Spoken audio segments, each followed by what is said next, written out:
As a United States sailor serving in the nuclear navy, I was issued a secret level security clearance. Because of that, I had to have a security clearance investigation. It was so important that because there were some issues somewhere in the chain, my security clearance was delayed, and therefore I ended up on light cleaning duty for 6 months before I could even begin to learn how to do my job. We constantly had regular training on how to prevent leaking material, how to think like a foreign operative, and we even had our A-School materials given a confidential stamp, even though everything we learned was public knowledge, just to get us practice and make awareness of dealing with sensitive material second nature. Graduating A-School was the final test to determine if we were ready to have access to America's nuclear reactor secrets. For the clearance investigations, they call around to friends and family and former coworkers to see if I was trustworthy and honest person. They checked to see if I had any foreign ties or if I had bad credit or financial hardships. They checked to see if I had some dark secret or affairs that could be used to blackmail me. And they checked to see if I had any foreign investments or businesses. They also made sure I wasn't part of a relatively more extreme ideology. All of these things could have made me a liability that could have nudged me to be tempted to trade secrets for cash, ideology, or favors.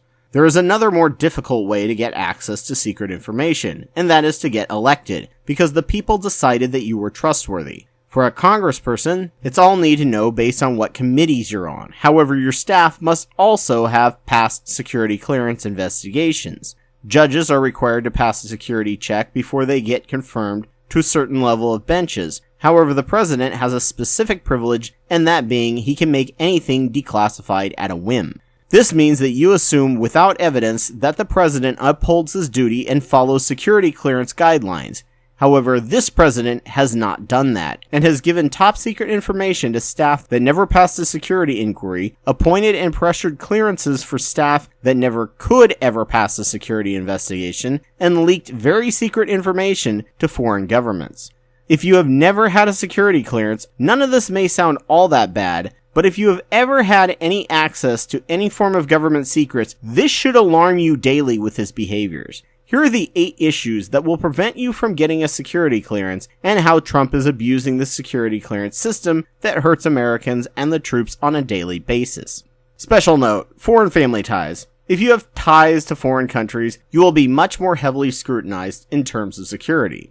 Just having a foreign spouse may get you passed up for certain levels of security, in that you may be compromised by it depending on the nation, as the spouse may be acting as a spy. Melania is an immigrant from Slovenia. That does not in any way mean she is a spy for Slovenia or any other nation. So in this case, he could probably pass a security clearance for all but the most sensitive material if he were military or an elected official. So, number 8, digital security awareness. This is something that has become new in the past 2 decades, understanding what you can and can't do digitally. Colin Powell set the standard for how to use digital unsecured email servers, and Condoleezza Rice did the same thing. Powell basically told Clinton how to set up and use a private email server. This was done because the White House email server was constantly getting hacked. However, these servers were all in the White House. Hillary ended up doing the same thing, but held them directly in her home. This showed that she was not that great at security awareness, just like many of her generation, and the White House Security Service hadn't stressed and provided more secure methods of private communication. Obama had his favorite phone taken away and had to use a highly restricted secured BlackBerry, and his technology screened by security experts. Trump and his family and workers now have tons of private email servers, even after winning based on chance of lock her up. Trump also used an unsecured Samsung he likes to tweet with that he refused to give up, even though it's easily hackable, especially the microphone and camera. Anyone else would have their security clearance pulled or reviewed if they acted like this when it came to digital security, but that can't happen to a president. As of 2018, he was still tweeting with an iPhone. Number 7, legal entanglements. If you're being sued, it's not a big deal. You could probably get a security clearance. If you have multiple lawsuits against you, it may make the security agent rethink giving you one. If you have over 1,000 pending lawsuits and counter lawsuits, especially ones involving alleged rape of an underage girl, failing to repay banks, failing to pay your workers, and you're suing someone for calling your mother a chimpanzee, forget it. Number 6, foreign investments. Foreign investment is an area where anyone else in Trump's position would have gotten turned down immediately. It's why Jared Kushner didn't get his security clearance for nearly a year and a half, and only after constant pressure and many firings from Trump because of this. This is true for many other people in Trump's White House staff, many of whom have now stepped down after corruption scandals. In the Trump Inc. podcast, Donald Trump was seriously failing in business in the US until he started working with foreign investors. In many cases, he just put his name on a hotel to give it legitimacy, even though these places were found to be knowingly violating money laundering laws. Trump has also sold properties to Russian oligarchs in the US for ridiculously higher prices than the property is worth, a typical money laundering method for people trying to get their money out of their own country, such as China and Russia, and they will take the loss in exchange for at least moving some of their money. This is so that if they run afoul of the dictator and need to leave while all of their domestic assets are seized, they can still flee the country and then sell their foreign assets and live comfortably. According to many in intelligence, along with money laundering lawyers, there is absolutely no way he could be ignorant that these are money launderers. He also has dealt with foreign companies that are listed as illegal to work with because they are known money launderers, including building a hotel in Azerbaijan, facilitated by Ivanka, that is almost certainly a money laundering scheme for his supposed blood enemy, the Iranian Revolutionary Guard.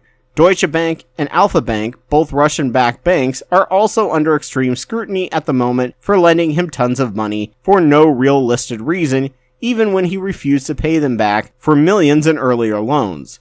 There is no way in heck the CIA would ever give anyone like Trump a confidential level clearance, much less a top-level one, and they'd laugh at the idea of it. However, the Electoral College handed him one when he was completely unfit to have one. Number 5. Trustworthiness.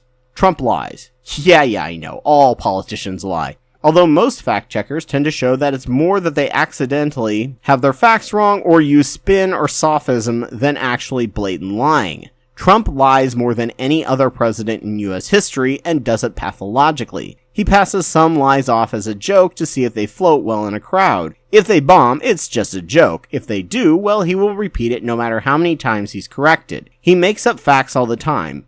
Pathological liars can never pass a background check, but the American people gave one to this guy. Number 4, keep secrets. Trump is unable to control what comes out of his mouth. He's like an impulsive child. He blurts out secrets the second he hears them. There was a code word secret about the location of a source of information given to us by Israel that Trump just leaked to the Russian ambassador for no reason. This gave the Russian government enough info to track down and stop the agent, probably killing them. This stops several nations from sharing information with the US, including Israel. It discouraged people from becoming agents or informants because we wouldn't be able to ensure their lives weren't at risk from internal leaks. With this important flow of information, our troops have been put in harm's way, much more than they ever should have, because no one trusts us. And Trump has had meetings with Putin without anyone watching or listening on our side, or even reporting that it happened until Russia announces it. This is unprecedented, and we have no idea what he has said. No one is there to act as a security watchdog to give the high sign that he probably shouldn't talk about that, like most presidents have.